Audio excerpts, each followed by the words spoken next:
Bonsoir à tous, merci d'être des nôtres et avant toute chose, l'équipe de 24 heures Afrique vous souhaite à toutes et à tous une heureuse année 2023, qu'elle soit positive pour tout un chacun ainsi qu'à vos proches. Ceci dit, on débute avec votre premier sommaire de l'année justement. Burkina Faso, Guinée, Mali, pays avec une séquence de transition politique. Quels caps seront dessinés pour l'année qui vient, qui risque à court d'être synonyme de changement pour les trois pays? On en parle dans un instant.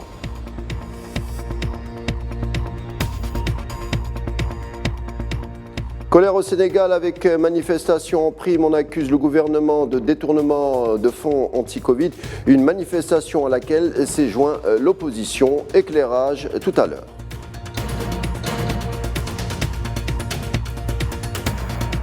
Pour tenter de maintenir un cap économique, le gouvernement zimbabwéen impose des restrictions d'exportation de minerais dont le pays est richement doté. On en parle en fin d'édition.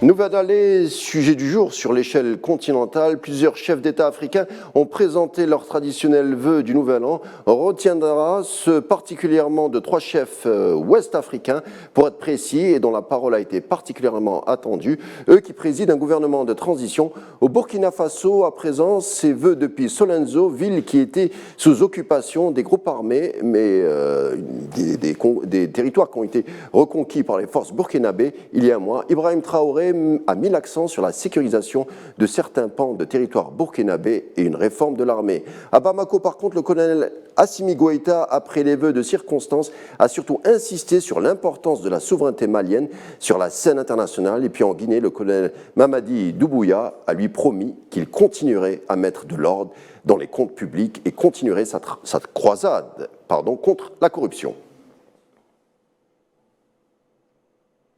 Et puis au sujet du dossier des soldats ivoiriens condamnés à 20 ans de prison par une cour malienne, décision sévère mais qui n'entache en rien l'optimisme du président Alassane Ouattara. On l'écoute justement. Mes pensées vont particulièrement à l'endroit de nos soldats détenus au Mali depuis le 10 juillet 2022. Grâce aux actions diplomatiques entreprises avec l'appui de dirigeants de plusieurs pays amis, notamment le président de la République togolaise, son Excellence M. Faure Gnassingbé, 3 soldats femmes ont été libérés en septembre dernier. Les 46 autres soldats regagneront bientôt le sol ivoirien. Nouvel An, on en parle encore, mais cette fois avec un côté moins festif. Comme vous allez le voir, direction le camp des réfugiés qui ont fui les affrontements entre rebelles du M23 et forces loyalistes, la RDC. L'heure n'est pas à la réjouissance, puisque selon les chiffres, plus de 100 000 familles se seraient dispersées dans différents camps du territoire de Niarangungu, à une dizaine de kilomètres de Goma, familles qui quêtent désespérément le retour à la paix dès les prochains mois de l'année 2023. Rwanda, on en parle encore justement, la situation insécuritaire qui prévaut en Est-RDC où les doigts accusateurs internationaux pointent de plus en plus le président rwandais Paul Kagame. Pour sa part, celui-ci se défend reconnaissant le drame, mais dit-il, l'entière responsabilité est à imputer au gouvernement de Kinshasa qui n'a pas su, selon lui, gérer l'aide internationale et collaborer efficacement avec les forces de maintien de la paix.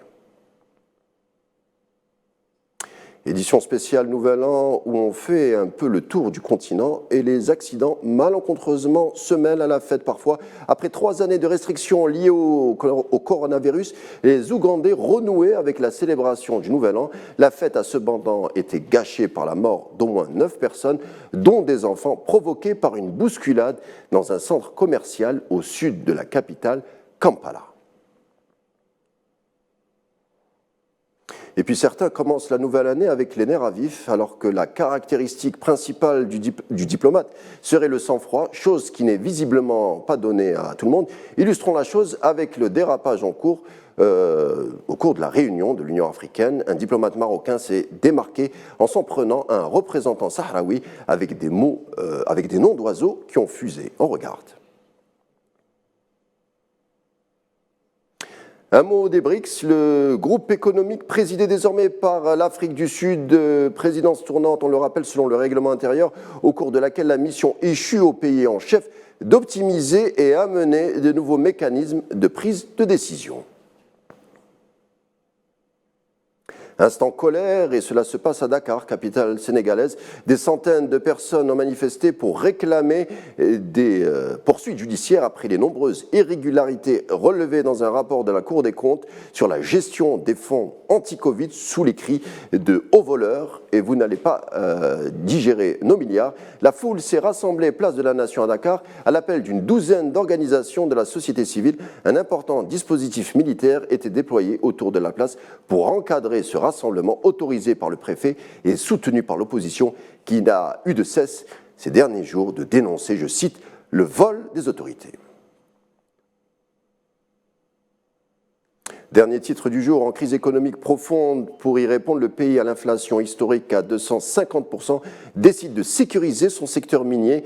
Les autorités ne délivreront plus désormais des permis d'extraction pour des minéraux précieux pour le développement de son économie. Cette annonce a effet immédiat qui porte sur des minéraux stratégiques, le diamant, le cuivre, le lithium, le nickel et les terres rares. Concernant le lithium, par exemple, le pays perdrait 1,7 milliard d'euros en ne transformant pas les batteries sur place. Son exportation est donc interdite désormais. On rappelle que le pays possède la plus grande quantité de lithium d'Afrique, capable de couvrir 1/5 des besoins mondiaux.